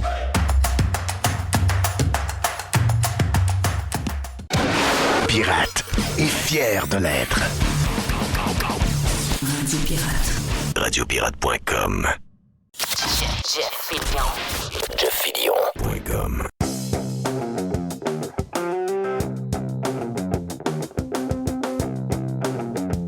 OK, Jimmy Voyer, militaire à la retraite, maintenant entrepreneur, était d'une mission en Israël au début du mois de septembre, fait un tour également vers Dubaï. Il était là du 5 au 14 septembre dernier, faire le tour un peu de voir qu'est-ce qu'il a retenu de son voyage. On avait parlé avec quelqu'un qui est en Israël en ce moment, c'est un peu compliqué. Puis Jimmy nous a dit, bien écoute, on devait lui parler hier. Il dit, bon, on va faire le tour de tout ce que j'ai retenu de ce voyage-là. D'abord, pourquoi la mission avec Rebel News? Jimmy, d'abord, t'es salué. Est-ce que travailles-tu avec Alexandra? Es-tu impliqué dans Rebel News? Ça n'a aucun lien. Non, ben en fait, je suis fan de Rebel News là, depuis 2012. Là. Ça fait longtemps que je les suis. Et puis, c'est la deuxième fois que Rebel News organise un voyage en Israël. Ça faisait longtemps là, que j'avais envie d'aller voir le pays. OK. Et puis, le thème... Est-ce que Ezra était du voyage? Oui, il y avait Ezra Levant, il y avait plusieurs des journalistes collaborateurs, puis on était aussi accompagné de Joel Pollack, qui est l'éditeur senior chez Breitbart. OK, wow! OK, il y avait du monde. Avoue que Ezra est une des personnes les plus brillantes que tu as jamais rencontrées. C'est quelqu'un de très, très impressionnant. Ah oui, sympathique, clair, brillant. Moi, j'adore Ezra. Regarde, c'est un gars que j'admire beaucoup, beaucoup, beaucoup, beaucoup. Avant d'aller en Israël, Dubaï, pourquoi le mélange des deux? Pourquoi vous étiez à Dubaï et Israël? C'était quoi le but de Dubaï? Oui, en fait, le thème de notre mission cette année, c'était les accords d'Abraham. Les accords d'Abraham, c'est des accords de paix ou de normalisation entre Israël et certains pays d'Afrique et du Golfe.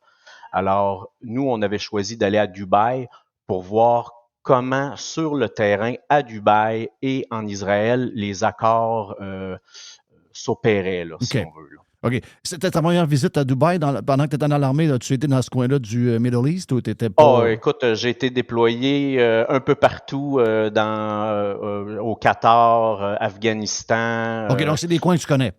Oui, beaucoup. OK. Est-ce que Dubaï, j'ouvre une parenthèse, je le referme, est-ce que Dubaï, parce que plusieurs personnes veulent aller à Dubaï pour toutes sortes de raisons, veulent aller pour la course de F1, veulent y aller pour aller jouer au golf, veulent aller pour aller dans les îles de sable, etc.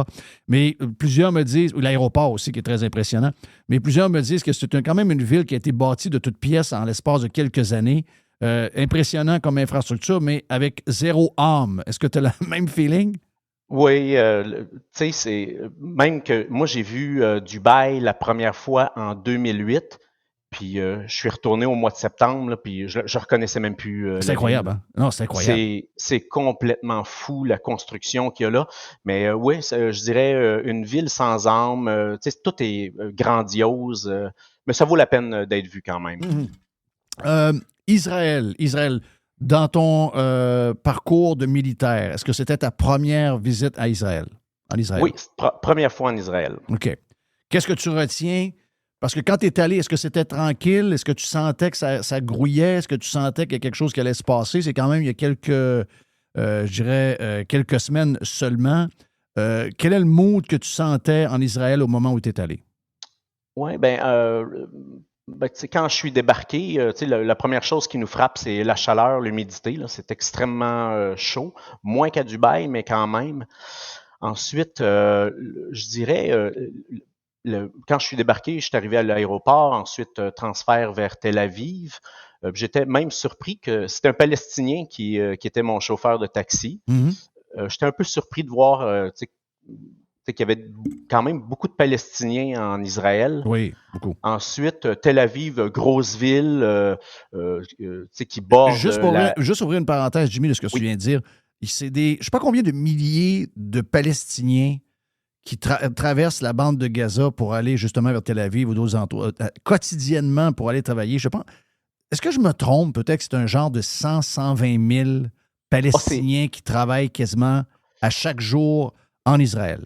Bien, il faut comprendre, environ 75% de la population en Israël, c'est des Juifs. Oui. Il y en a à peu près 18% que c'est des Palestiniens, des gens, c'est des Palestiniens musulmans. Ils demeurent là, ils ont les mêmes droits que les Juifs, mais il y a des dizaines de milliers, sinon une centaine de milliers au moins, qui traversent la Cisjordanie et la bande de Gaza pour aller travailler là, dans divers parties On du s'entend pays. que les gens qui ont un permis d'aller travailler, il y a eu enquête. Là. On est certain que ces gens-là ne font pas partie du Hamas, qu'ils ne sont pas reliés au Hezbollah, qu'ils ne sont pas reliés à des groupes qui veulent brasser. Oui, j'ai eu la chance de visiter, ils appellent ça comme un processing facility. Oui. Donc, c'est un endroit, les gens passent un à un. Ça se fait dans énormément de respect pour les gens. Les gens ont des permis, sont fouillés, avec des rayons X. Il y a même des chiens renifleurs, mais ils sont même séparés des chiens là, pour qu'il y ait un maximum de respect. Puis ça va très, très, très vite. Puis les gens traversent à pied là, dans ces différents points de traverse-là et de sécurité. OK. Pour le reste, est-ce que qu'est-ce qui t'a impressionné d'abord? Le fait, j'imagine, parce que comme vu que tu es un militaire, c'est une région que tu connais toutes les histoires qui arrivent avec tout ce qui se passe dans ces coins-là. Il y a toujours, nous, Canadiens, Québécois, même si c'est arrivé le 11 septembre, puis qu'il est arrivé donc les deux tours, le Pentagone, etc., on n'a pas à vivre quotidiennement avec cette crainte d'actes terroristes ou d'attaques de roquettes quelconques. Est-ce que quand tu arrives, puis il y en a qui disent que ouais, il aurait été quasiment, ils n'ont pas été pris de court tant que ça parce qu'ils voyaient que ça brassait depuis quelque temps. Est-ce que toi, tu sentais que, même si c'était ta première visite, est-ce que tu sentais que ça avait l'air à être quand même assez lourd ou tu disais non, c'était bien, je veux dire, je sentais pas trop de violence dans l'air, il n'y avait rien d'anormal.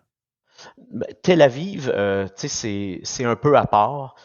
Tel Aviv, c'est une grosse ville très touristique. C'est bordé par la mer Méditerranée. Les gens vont se faire bronzer à la plage. Ensuite, ils vont faire du shopping en ville. La ville, je m'attendais un peu à un mini Dubaï, parce que c'est quand même un pays quand même assez riche, là, Israël. Mais non, on a plus l'impression de se trouver à Mexico. Puis dans la ville de Tel Aviv, il n'y a pas de gros dispositifs de sécurité. Là. C'est comme n'importe où ailleurs. Okay. Où est-ce qu'on voit des différences? C'est quand on s'approche, quand on rentre en Cisjordanie ou quand on s'approche de la bande de Gaza ou quand on s'en va complètement au nord à la frontière avec le Liban et la Syrie. Là, on voit qu'il y a vraiment quelque chose qui se passe. On peut dire, Jimmy, il y a comme deux Israël. Tu as l'Israël puis la Cisjordanie, parce que la Cisjordanie, c'est le West Bank, c'est les territoires occupés. C'est là, autrement dit, qu'il y a tous les noms qu'on connaît. En fin de compte, c'est Bethléem, Jérusalem, Jéricho. C'est tous des noms qu'on voit dans la Bible, qu'on voit dans l'Ancien Testament. Donc, il y a plein de petits points sur cette carte-là que c'est des villages, c'est des colons juifs qui vivent là. Oui. Entourés dans un monde musulman. Ouais. C'est la Cisjordanie qui est complètement psychédélique. Oui, puis la Cisjordanie est divisée en plusieurs secteurs. Il y a des secteurs de la Cisjordanie qui sont 100% sous le contrôle des autorités palestiniennes.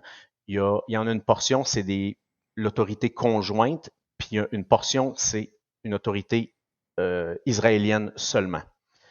Et puis, mais ce qui est bon à dire, là, c'est tous les grands axes routiers en Cisjordanie ou en Israël, toute la sécurité se fait par l'armée israélienne, puis il y a des checkpoints un peu partout. Puis moi j'avais vraiment l'impression là, quand on se promenait en autobus là, d'être en sécurité là, sur les routes. Moi, là, quand je suis revenu, j'ai dit à ma femme, hey, on pourrait louer, la prochaine fois qu'on y retourne en famille avec la femme, les enfants, on va se louer une voiture, puis on va aller se promener même en Cisjordanie, il n'y a aucun problème. Il y a énormément de sécurité. Là. Wow. Est-ce que tu as été surpris de voir... Vas-y, Jimmy. Puis même, tu sais, qu'on parlait de Jéricho, Ramallah, qui sont les secteurs vraiment palestiniens. Oui. Quand on est sur l'autoroute, il y a des sorties pour pour aller dans ces settlements-là. Et puis, il y a des grands signes, puis ça dit n'allez pas là, là. Tu sais, c'est en rouge. C'est clair. Oui, c'est très clair. Il ne faut pas aller là. Et puis, même, il y a déjà eu des incidents où il y a des touristes qui se sont rendus là par mégarde et puis ils ont eu des problèmes. Là. Ouais. Qu'est-ce que quel est ton feeling sur ce qui est arrivé vu que tu étais là il y a quelques semaines? De voir les images qu'on a vues, de voir... est-ce que ça t'a surpris, toi qui es dans l'armée, de voir que les services secrets israéliens qui sont dans les meilleurs au monde ont été pris les culottes à terre par une gang je dirais, une gang de barbares qui étaient probablement assez bien préparés pour frapper fort. Est-ce que tu as été surpris? Puis c'était quoi ton mood quand tu as vu toutes les images des derniers jours?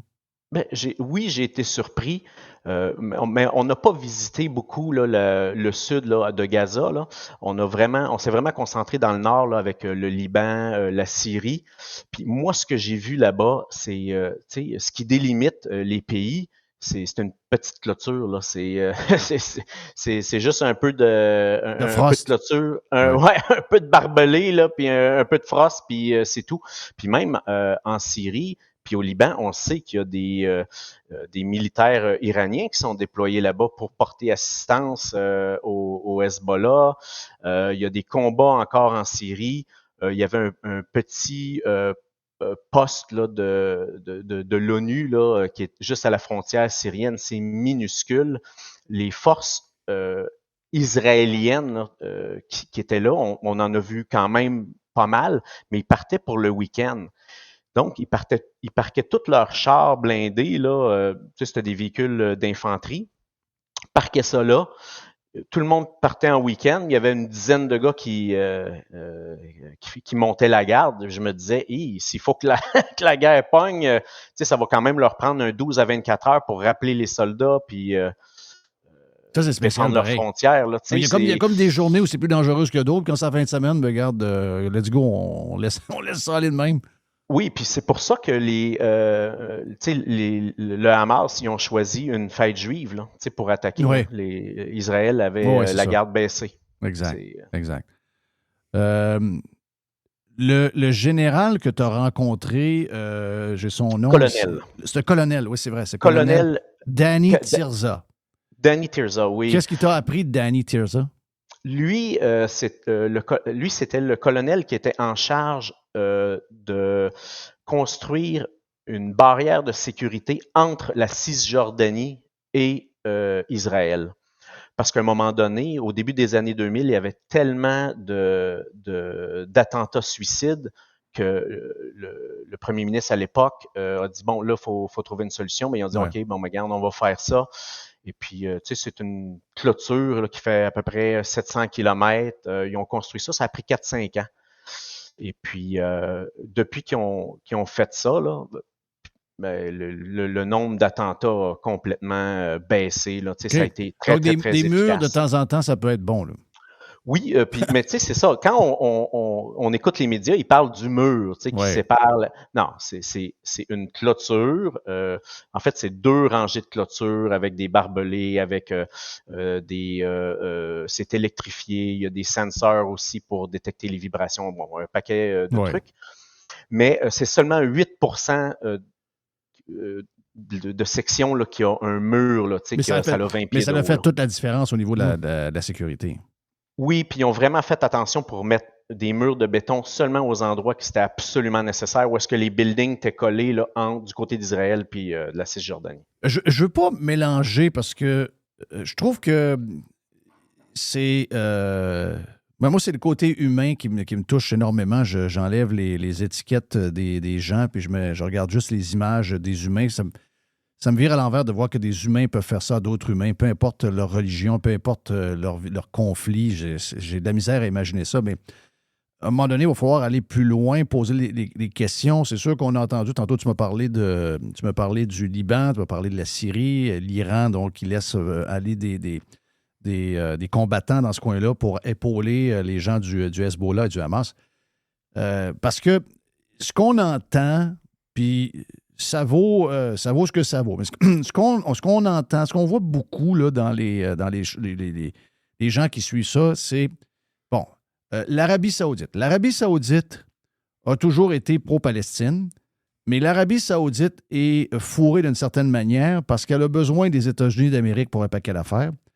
Et à cause de ça, entre autres pour des histoires de pétrole, puis tout ce qu'il y a, c'est que les États-Unis ont avisé, il y a un bon, le nouveau, là, le jeune qui est là, qui a quand même dit, écoute, moi je suis avec la Palestine, mais il sait qu'il doit s'entendre avec Israël. Il doit s'entendre avec Tel Aviv, puis avec les politiciens, pour avoir une entente globale entre eux. Et là, les États-Unis vont parce que, dans le fond, ils sont fourrés, quand je te dis, c'est pas juste une question de pétrole, c'est que l'Arabie Saoudite, leur ennemi numéro 1, c'est l'Iran. OK, l'Iran veut la peau. Moi, j'écoute les courses de F1, je me rappelle il y a 2-3 ans, j'ai vu un missile passer pendant une course de F1 au-dessus du char de Lewis Hamilton. Je dis, mais non, qu'est-ce que c'est ça? C'est pas des feux d'artifice. Non, c'était des missiles, puis ça a l'air que ça arrive régulièrement. Donc, l'Iran veut manger le lunch de l'Arabie Saoudite. Et là, l'Arabie Saoudite est en train de s'arranger avec les États-Unis et également Israël, bien là, ça, c'est un melting pot qui fait capoter l'Iran bien raide. Donc, l'Iran qui a eu le 6 milliards, qu'il n'a pas eu encore, là. Il n'y a pas eu de versement, mais quand tu sais qu'il y a un 6 milliards qui s'en vient, de dépenser 1 milliard d'argent que tu n'as pas, c'est pas bien grave. Tu sais qu'il y en a 6 qui s'en viennent. Donc, la minute que ce 6 milliards-là est arrivé, des gens comme Trump et d'autres ont dit « Wow, très mauvaise idée. On sait très bien qu'ils vont utiliser cet argent-là pour financer, acheter des armes, puis pour ultimement attaquer Israël pour qu'il n'y ait pas de deal avec l'Arabie Saoudite, parce qu'eux autres, ils veulent manger l'Arabie Saoudite. Donc, il y a une complicité encore beaucoup plus grande que juste les Palestiniens, le Hezbollah, le Hamas et Israël. Je ne sais pas si tu me suis, là, mais... Oui, la géopolitique est extrêmement complexe dans cette région-là. Extrêmement complexe. Et l'Iran, on entend parler, mais l'Iran est un joueur important dans ce qui est arrivé, là. Oui, l'Iran et l'Arabie Saoudite, c'est de loin les joueurs les plus influents là, dans la région. Puis une paix ou une normalisation des relations entre l'Arabie Saoudite et l'Israël, ce serait une catastrophe là, pour... l'Iran voit ça comme une catastrophe, exact, comme exact. Un très, très gros problème. Hey, Jimmy, très, très le fun de t'avoir jasé. J'aimerais ça qu'on jase des fois d'autres choses concernant tout ton passé puis toutes les choses que tu t'intéresses. Très intéressant, bien aimé te jaser. Puis, regarde, on se dit l'année prochaine.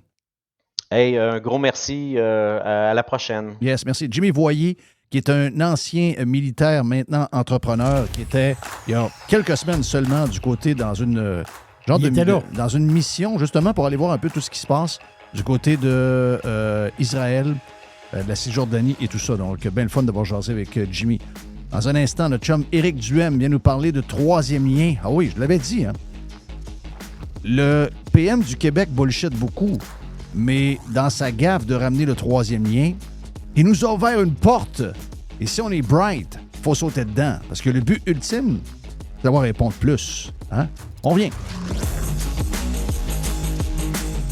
Radio Pirate. Pirates Wanted. Faites partie de l'invasion. Radiopirate.com. Radio Pirate. 100% 100% Pirate. Le chum Éric Duhem est avec nous autres pour la dernière bout de Radio Pirate Live. D'abord, Éric, j'imagine que... Parce qu'il y a certains... Je te pose la question parce que, veux pas, c'est la première fois qu'on s'est jasé depuis ce temps-là. Oui. Je sais que tes parents étaient justement dans ce coin-là de où tout a éclaté dans les derniers jours. Oui, ils étaient à Tel Aviv. En fait, ils ont été en Israël puis en Jordanie pendant 2 semaines jusqu'à son revenu. Ça fait 10-12 jours. Là. OK, wow.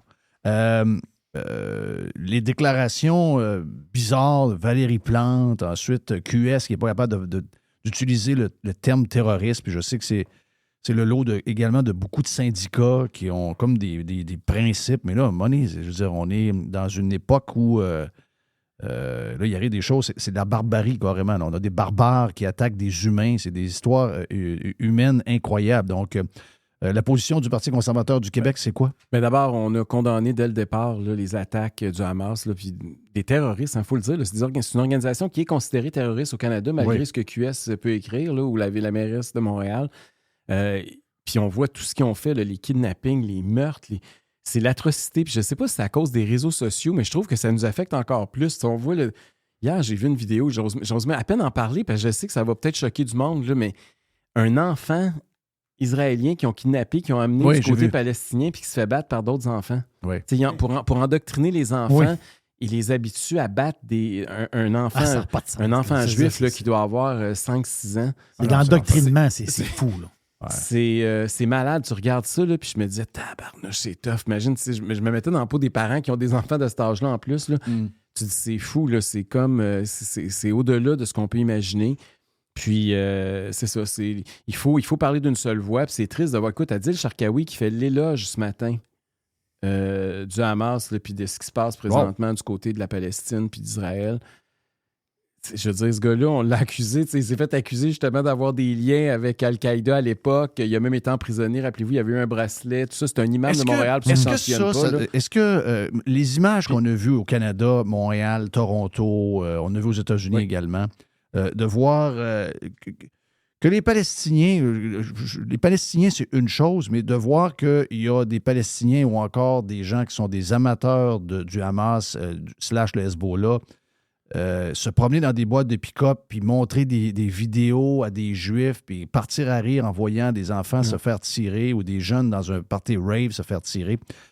Ça, moi, que ça se passe dans certains coins où il y a 1000 ans de conflits, je suis capable de digérer ça, là, dans le sens que, écoute, il y a beaucoup d'histoires derrière ça, mais de voir qu'avec l'immigration massive que nous avons, et la force numéro 1, la qualité numéro 1 du Canada et du Québec, c'est la sécurité. Oui. De voir que... Et je suis 200% pour l'immigration parce qu'on a un taux de fécondité qui est le plus bas au monde à 1,0. Là, je veux dire, je suis loin d'être contre ça, là. Sauf qu'une immigration, il faut que ça soit fait intelligemment. La France ne l'a pas fait intelligemment, puis on sait qu'il y a des endroits de Paris où on ne sont pas visitables, même par la police. Est-ce que ce qu'on a vu, c'est pas épeurant un peu, ça? Bien, c'est très épeurant. Puis, pensez 2 secondes là, qu'il y aurait des gens à Montréal qui seraient dans les rues présentement avec des photos d'Adolf Hitler puis qui célébreraient, ou n'importe quel dictateur d'extrême droite, entre guillemets, là, puis qui célébrerait des massacres de d'autres types de populations, comment les gens réagiraient.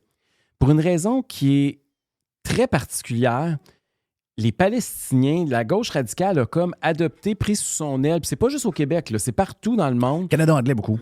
Puis même aux États-Unis, même en Occident, partout. Ils ont pris sous leur aile les Palestiniens. Puis peu importe ce qui se passe, ils justifient n'importe quoi. Je me souviens, il y a quelques années, Manon Massé était dans une flottille. Je ne sais pas si vous vous souvenez de ça. Il a fait une flottille. Il partait de la Turquie pour aller livrer des vivres puis des denrées. Oui, je me rappelle de ça. Justement, dans la bande de Gaza, puis en Palestine.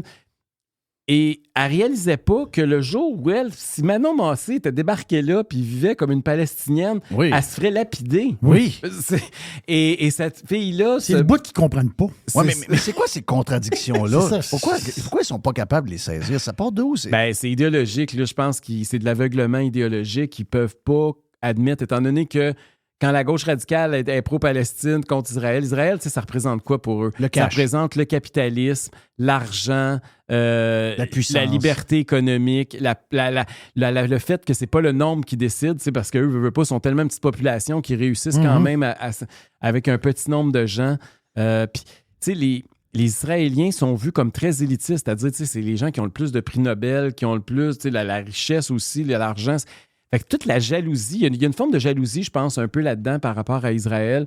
C'est une nation très scolarisée qui réussit à faire pousser des champs incroyables dans le désert. Les images d'un bord et de l'autre. Pour avoir moi, je l'ai vécu. Là. Je suis allé en Israël, puis j'ai travaillé du côté arabo-musulman. C'est le jour et la nuit. Là, ça n'a rien à voir. Là. C'est 2 réalités totalement différentes. À Tel Aviv, là, c'est l'Occident en mieux. Là. Tu te promènes sur la mer, il y a des bars, c'est la liberté totale. Tu arrives de l'autre bar, tu es soldat, c'est ça. T'as les voiles tout de suite qui apparaissent. Je veux dire, mais les gens qui sont pro, justement, Palestine vont dire c'est parce que l'autre bord, ils profitent de toutes ces beautés-là, ils ont tout ce qui. Puis les autres n'ont rien. Donc, comment voulez-vous qu'ils ne soient pas frustrés puis qu'ils n'aient pas envie de faire ce qu'ils font? C'est drôle, hein, mais ça revient un peu au débat qu'on a tout le temps là, sur le capitalisme. Il y a des gens qui ne croient pas au capitalisme parce qu'ils pensent que quand quelqu'un s'enrichit, l'autre s'appauvrit. Oui. Alors que quand on est un vrai capitaliste, on pense qu'au contraire, on fait fructifier plus les richesse. gens s'enrichissent, plus les pauvres s'enrichissent également. Voilà, exact. Et c'est toute la différence. C'est pour ça que les gens qui sont pro-Palestine ne voient pas ça. Eux, ils pensent que la richesse, c'est un montant fixe, c'est comme une tarte, il faut se couper une pointe égale tout le monde. Donc, si quelqu'un en a plus, c'est qu'il en a enlevé un autre. Alors que nous, les capitalistes, on pense qu'il faut grossir la tarte. Exact. C'est ça. Puis que même si ton pourcentage, c'est 1% plutôt que 10, la tarte est 100 fois plus grosse, tu vas manger bien mieux. Ouais. C'est ça la mentalité capitaliste versus les anticapitalistes. Puis malheureusement, ça se répercute dans un conflit là, à l'autre bout du monde. Puis c'est peut-être pour ça que ce conflit-là est le plus médiatisé puis le plus important de notre époque parce qu'il symbolise ce combat-là. C'est le combat idéologique pur puis qui est sur un petit territoire puis qui est à couper au couteau. Ouais. C'est pour ça que ça attire autant l'attention. Dur pour la gauche et les médias cette semaine, parce qu'habituellement aussi, ils ont une préférence naturelle envers la Palestine. Pas clair cette semaine, hein? Bien, j'ai trouvé que... C'est plus neutre. Ben, c'est plus neutre, sauf qu'on me dit, des gens d'expérience qui connaissent bien ces salles de nouvelles-là pour les avoir dirigées, m'ont dit que d'ici 10 jours, tout va revenir à la normale. Parce que, tu sais, à un moment donné, il faut que tu te gardes une gêne, là, mais ça va revenir à la normale. Est-ce que... D'abord, quand il arrive ce genre de choses-là, il y a beaucoup de sujets dans lesquels on s'est pogné et on s'est divisé qui deviennent un peu anodins. Puis de retourner dans le day-to-day, d'essayer de faire passer ses points, c'est un peu plus difficile. Je ne sais pas si... Mais c'est sûr, c'est même sûr. si je sais qu'il y a plein de monde... Quelqu'un qui écrivait hier, qui dit « À mon travail, personne ne sait ce qui s'est passé en Israël. » Il y a des gens complètement déconnectés. L'époque dans laquelle on est, ça fait ce genre de choses-là. À l'inverse, on essaye de... oui, il faut que tu t'occupes de ce qui se passe, parce que là, je regarde les 3 TV qui sont ouvertes aujourd'hui. Ici, c'est 3 TV qui sont 100% sur la couverture de ce qui se passe en Israël. Donc, toujours dur de s'occuper du reste. L'inflation est toujours là. Le coût de la vie, donc, n'a pas changé, est toujours en train de monter. Les problèmes qu'on avait il y a 2 semaines ou il y a 1 semaine et demie sont encore là. Comment est-ce que vous faites pour essayer d'envoyer un message que, tu sais, hier, je te suivais sur le 3e lien, puis je suis d'accord avec toi à 200% ce que tu vas nous parler. Mais c'est dur un peu de... C'est sûr que c'est toujours difficile, mais en même temps, si on pense juste à l'actualité internationale, on n'avancera jamais au niveau local parce qu'il y a toujours, il y a quelques mois, c'était la guerre en Ukraine, c'était aussi pitoyable à certains points de vue. Il y a toujours des tragédies ailleurs dans le monde et on peut pas arrêter de discuter de sujets qui sont effectivement un peu plus anodins, mais on a plus un pays a des débats plates, plus c'est un signe de santé. C'est absolument que c'est pas. Tu as intérêt à avoir des débats très plates plutôt que des affaires très violentes ou très catastrophiques. Mais ça ne nous empêche pas. On peut pas faire abstraction de ce qui se passe au Québec. Puis on a beau être de tout cœur avec les Israéliens qui sont victimes d'un groupe terroriste à l'heure actuelle. Je veux dire, nos moyens d'intervenir sont relativement limités. Puis la vie continue chez nous pareil. Il faut quand même s'occuper de notre monde. Fait que là, tu as parlé du 3e lien. Exact. Tu as parlé du 3e lien parce que veux pas. OK? Quand il a ouvert la bouche là-dessus, d'abord, il a fait un mea culpa au cours du week-end. Ouais, c'est pour ça que je suis sorti, parce que François Legault, ceux qui ne l'ont pas lu, vous irez sur sa page Facebook. Là, il a fait un long mea culpa. Qu'est-ce que tu as trouvé là-dessus? Qu'est-ce que ben, d'abord, pour moi, l'aberration, contrairement à ce que les médias traditionnels nous disent depuis quelques jours, pour moi, l'aberration, c'est pas le lendemain de l'élection dans Jean Talon qu'il l'a fait. Il l'a fait au mois d'avril. Okay? Ouais. Fait que ça, on part pas ces mêmes bases. Là. Pour moi, l'aberration, ça a été de cracher dans la face du monde de Québec au mois d'avril en leur disant qu'ils reniaient puis nous trahissaient sur l'engagement solennel qu'ils avaient pris pour la région, c'est-à-dire un 3e lien Québec-Lévis. Fait que le fait que le lendemain de l'élection, il fasse un mini mea culpa puis qu'il dise qu'il veut consulter le monde puis qu'il veut être plus à l'écoute, moi, c'est pas ce bout-là qui me scandalisait. Moi, ce qui m'a scandalisé, c'est quand Geneviève Guilbeault est arrivée avec des montagnes de faux documents, puis qu'aujourd'hui, on se fait dire que ces faux documents-là, dans le fond, ils valaient rien parce qu'on retombe à la case départ. Ouais. Moi, c'est ça qui me scandalise. Donc, Mais es-tu d'accord avec certaines personnes qui disent Jean Talon, c'est pas une place très pro 3e lien?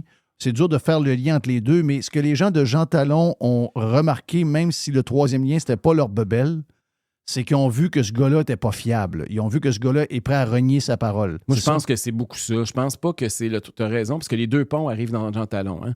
Donc, eux autres, le troisième lien, c'est sûr que c'est loin. Mais la base, puis même ceux qui étaient pro, anti, je veux dire, troisième lien, n'ont pas aimé la façon dont ça s'est fait. T'aimes pas ça, voir un politicien mentir en campagne électorale. Ça te donne pas le goût de l'encourager, que tu sois pour ou contre. Donc, c'est sûr que ça a entaché sa marque de commerce. Puis il l'a dit d'ailleurs un moment donné là, dans une autre entrevue, puis même dans son mea culpa samedi, il l'a écrit textuellement, il n'aime pas ça se faire que les gens pensent que c'est un menteur. Ouais. Parce que c'est ça qui a collé.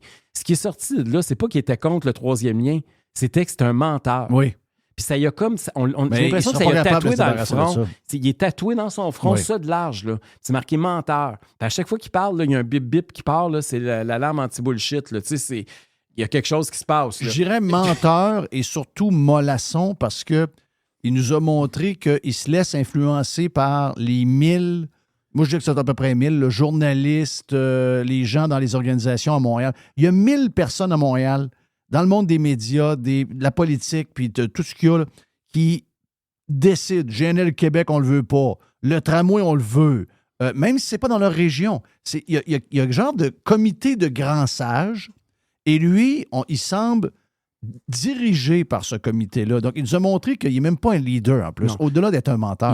Il y a peur, effectivement, de l'opinion publique, particulièrement des médias et des chroniqueurs de Montréal. Là, dans ce cas-là, c'est beaucoup ça. Là, les troisièmes liens, on le voit comment les chroniqueurs de Montréal n'aiment pas le troisième lien puis adorent le tramway, alors que la population de Québec, c'est exactement le contraire.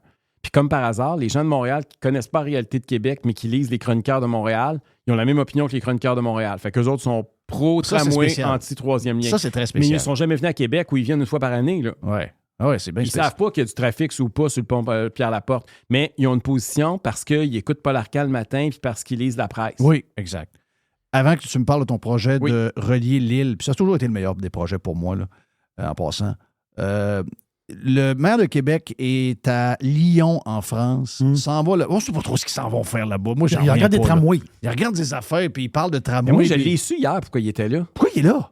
Parce qu'il a parlé du fait que là-bas, ils ont des taxes pour le tramway. Les entreprises sont obligées de payer 2 de taxes pour le tramway. Exact. Il faut qu'ils payent la moitié. 450 millions de revenus. Il faut qu'ils payent la moitié du montant que les employés utilisent pour leur abonnement au tramway.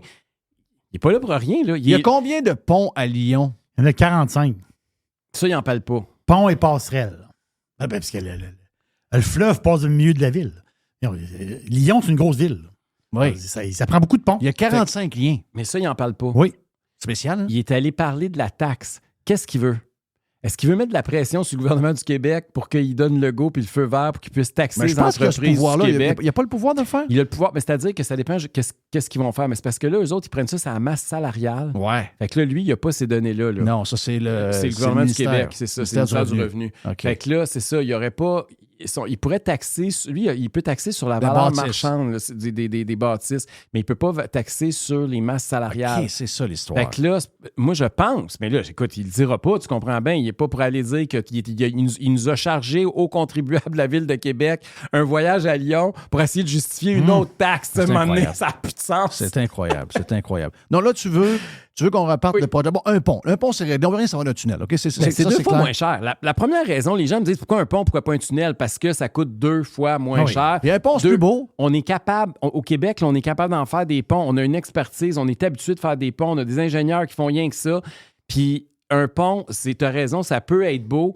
Puis il y a moins c'est plus prévisible. C'est-à-dire que quand tu creuses, tu sais pas. C'est comme quand tu achètes une vieille maison puis tu ouvres les murs, tu sais pas ce qu'il y a en arrière du gyps. Là. Fait que là, tandis que le pont, tu le sais, c'est quoi passer par-dessus l'eau. Là. Fait que ça, c'est la première raison pourquoi ça prend un pont plutôt qu'un tunnel. Puis je me demande si c'est pas là qu'ils ont tué le projet. Quand ils ont changé ça... On l'a dit, nos deux. On a dit, quand ils ont annoncé le tunnel, c'était pour arrêter le projet. Voilà. Ils l'ont tué, en fait, en mettant ça trop doré puis ça coûtant trop cher. C'est comme si tu disais à ta femme, non, on s'achètera pas de maison comme ça, on va en prendre bien plus gros.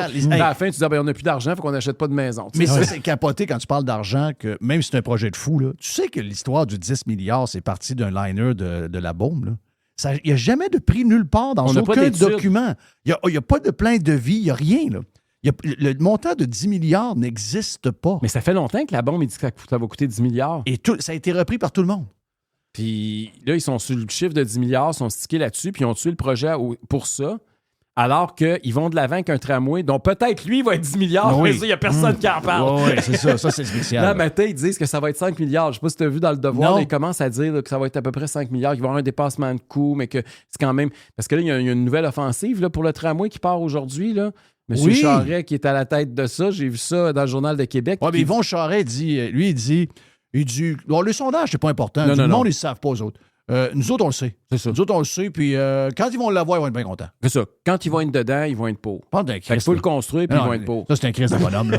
moi, quand quelqu'un me fait la leçon de même, moi, c'est un esti de bonhomme, ça. Fait que moi, là, je vais devenir premier ministre du Québec, puis dans 6 mois, le monde va aimer ça, puis là, ils vont voter pour moi. Fait que dans le fond, on devrait m'envoyer à Ben l'Assemblée oui, nationale. exact, ils vont voter pour toi après. Puis après ça, ils voteront pour moi. Ah, C'est ça. J'aime ça, c'est logique.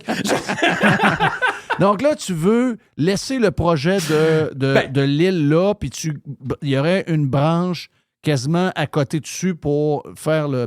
Parce que moi, ce que je comprends que lui est trop avancé. Là. Tu sais, moi, je voyais un genre de bretelle qui s'en allait sur l'île d'un bord et de l'autre, sur un pont plus gros. Toi, tu vois ça comment exactement? Mais d'abord, il y a 2-3 projets. À la limite, là, c'est pas... on peut le modifier, là, mais nous autres, ce qu'on avait promis, puis ce qu'on revient à la charge avec le même projet, vous savez que le pont de l'île actuel, il est fini. Là, ils sont en train d'en construire un nouveau à côté. Ça, si vous êtes allé dans Tu as commencé, ça? Oui, bien, c'est-à-dire qu'ils ont commencé les travaux de préparation à la construction, mais le pont n'est pas là. OK. Mais ils ont là, en attendant, ils ont biffé le pont qui était là parce qu'il était en train de tomber. Oui. Il était fini, ils mettent des millions fini. dessus Là. pour Il qu'il était tienne. fini, le pont de l'île. Fait que là, nous autres, ce qu'on dit, c'est continuer ce pont-là. Regardez une carte de Québec, n'importe comment, ça fait 40, 50 ans. C'est pas le Parti conservateur qui a inventé ça, c'est même pas Legault qui a inventé ça, là. Ça fait 50 ans que c'est dans les cartons du ministère des Transports. On avait un périphérique, il y avait une boucle qui passait autour de Québec, puis c'était pas fait pour être un fer à cheval. Là. La 40 n'est pas faite pour aller se garrocher dans le vide là, sur le bord de l'île d'Orléans. Là. Puis de l'autre bord aussi, là, c'était la 20, là, elle est faite pour être raccordée là. Je veux dire, ça a toujours été ça qui aurait dû être fait. Mhm. Et là, tout ce qu'on dit, c'est garder, pendant qu'on fait le nouveau pont, profitons-en pour le mettre plus large parce qu'il faut mettre au moins 2 voies à chaque bord. Et continuons à l'intérieur des terres, que ce soit une autoroute ou un boulevard urbain, là, mais idéalement une autoroute avec une sortie pour l'île d'Orléans. Puis on continue de l'autre côté, puis on s'en va reboucler la boucle jusqu'à la 20. Là, tu comprends que tu viens de toucher à l'île d'Orléans.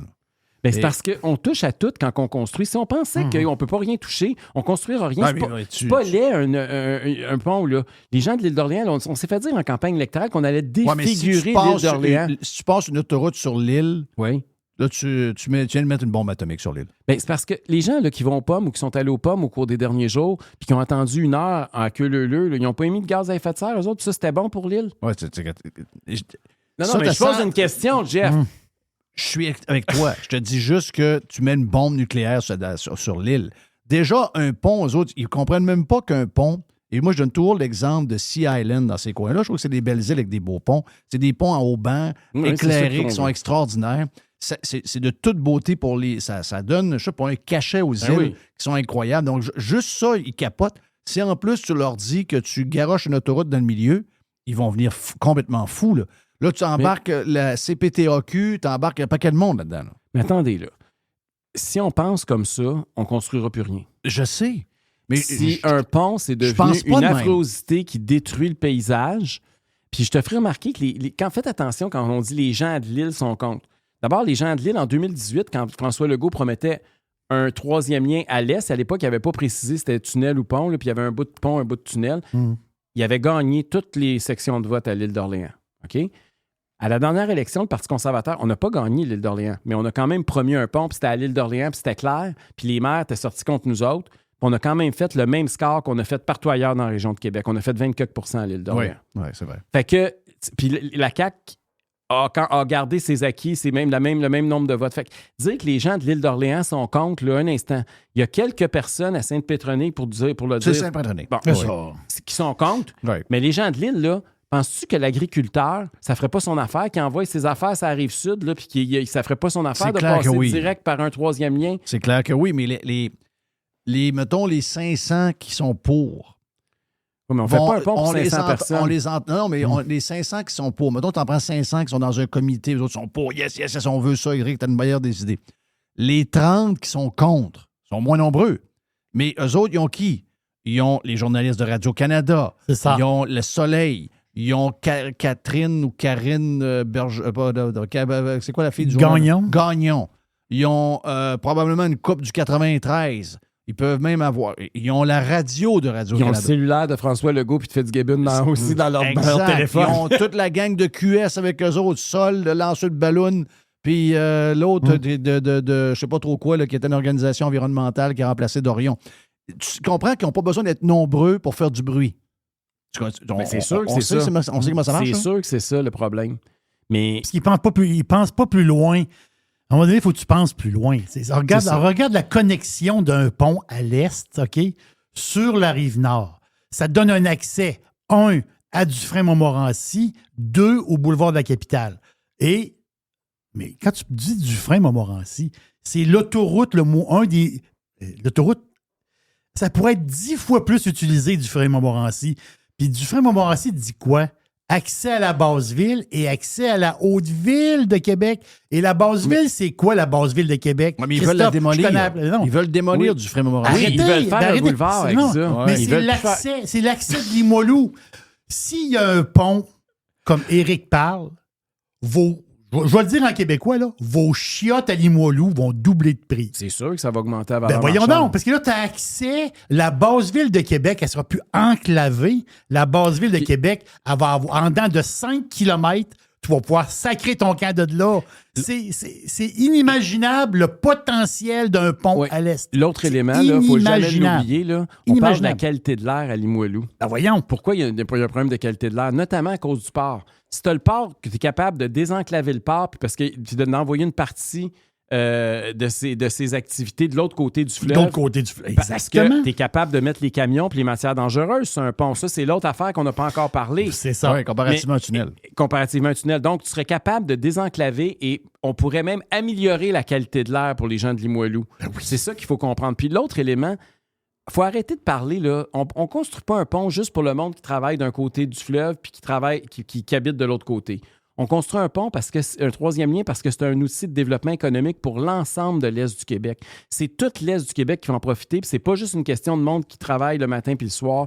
Puis c'est pas juste pour les heures de pointe. Ben, périphérique. Je veux dire, ça prend ça. C'est bon pour le centre du Québec qui s'en va chercher ses matières premières du côté de la Côte-Nord. C'est bon pour toute la région de Bellechasse. Imaginez comment Bellechasse pourrait se développer, comment Montmagny pourrait se développer. Je veux dire, c'est un outil de développement économique, le troisième lien. Allez voir le pont, je pense que c'est Octavio Frias à C'est Sao Paulo. Octavio Frias de Oliveira à Sao Paulo. À Sao Paulo. Allez voir le pont, là, OK? Puis les autoroutes, là, vous allez voir, le pont est de toute beauté. T'as Sao Paulo. Là. C'est à Sao Paulo, là. Le pont est de toute beauté. Tu mets le même projet ici à Québec, je te le dis, là. Ils le font dans les pays du tiers-monde, Non, on non. n'est pas capable de le faire. C'est à Sao Paulo, là. Oui. C'est pas... C'est un des plus beaux ponts au monde. Oublie les ponts historiques, là, Golden Gate. Oubliez ça, là. Je parle dans les nouvelles Les ponts constructions. Les ponts modernes, c'est une des plus belles œuvres au monde. Ils ont Puis- dû le faire pour 20 millions. Toutes celles et ceux là, qui disent on peut pas faire ça Ouais, parce ben, que ça ça va provoquer du développement économique du côté de la Rive-Sud. So what? Premièrement, Lévis est déjà la ville où il y a l'explosion. Allez vous promener à Lévis, là, puis venez me dire qu'il n'y a pas de développement. Là. Il y a Tout plus de le développement à Lévis qu'à Québec. Mais oui, là. le développement économique de la région de Québec, ça arrive sud. Bon, pourquoi? Pourquoi le maire de Québec est contre? Tu sais, c'est À pourquoi- cause de ça. Parce que justement, ce monde-là va payer des taxes où, vous pensez? Oui, oui. Bon, fait que c'est ça. Fait que lui, là, qui veut augmenter les taxes, qu'est-ce que le monde va faire s'il augmente les taxes? Ils vont sacrer le camp, ils vont aller sur la rive Ça sud. maudite vite, sa ville 15 minutes. Là. Les villes 15 minutes qu'ils veulent faire. Quand ils vont commencer à écœurer le monde va avoir un pont pour se sauver. C'est ça qu'il veut pas. Il veut nous rester enclavés le plus possible pour faire les affaires qu'ils veulent faire. C'est ça la vraie patente. Moi, c'est ce que je crains. Puis il faut... Je pense que le gouvernement Legault, là, je ne sais pas s'ils se sont rendus compte, s'ils ont fait ça la semaine passée, parce qu'ils étaient émotifs au lendemain d'une défaite, puis ils ont annoncé ça, puis qu'ils vont essayer de réenterrer ça aussi vite qu'ils ont déterré le troisième lien. Mais moi, je pense que là, ils n'ont plus le choix. Ils viennent d'ouvrir la canne de verre. Là. J'arrive un matin, j'étais avec des gens d'affaires à Lévis. Là. Je peux te dire que le monde était content. Là. Là, oui. ils ont tout... Puis j'ai parlé à des élus de la Non, il y a une Rive-Sud. opportunité. Là. Là, il y a de quoi qui s'est passé. Là. Ben oui. Là, ils ont réveillé le monde Il bien a raide. ouvert une porte, puis là, il est fourré plus que la première fois. Ben oui, parce qu'ils ne peuvent pas deux fois reculer. Mais non, il peut pas, Fait c'est que là, sûr. comment ils vont faire Puis là, il dit qu'il veut faire une consultation. Mais la première affaire qu'il faut dire, là, c'est que c'est très bizarre qu'il dit qu'il veut faire une consultation. Il devrait prendre Yvon Charest comme président, il est bon là-dedans. D'abord, il n'a pas consulté son caucus. Les députés qui ont été élus en disant que c'était un engagement solennel, que c'était la question de l'urne, le troisième lien, il a reculé là-dessus 6 mois après l'élection. Il n'avait pas consulté ses députés. Les députés l'ont pris dans le journal.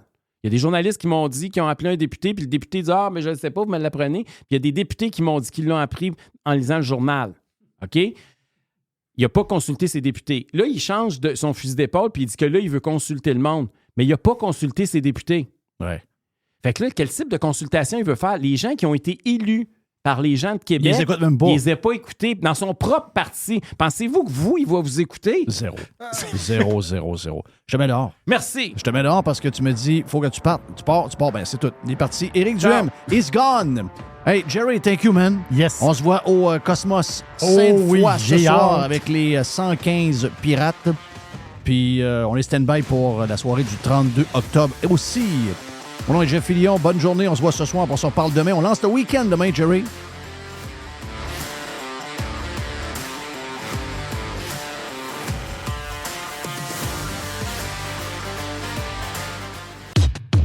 Radio Pirate. Radiopirate.com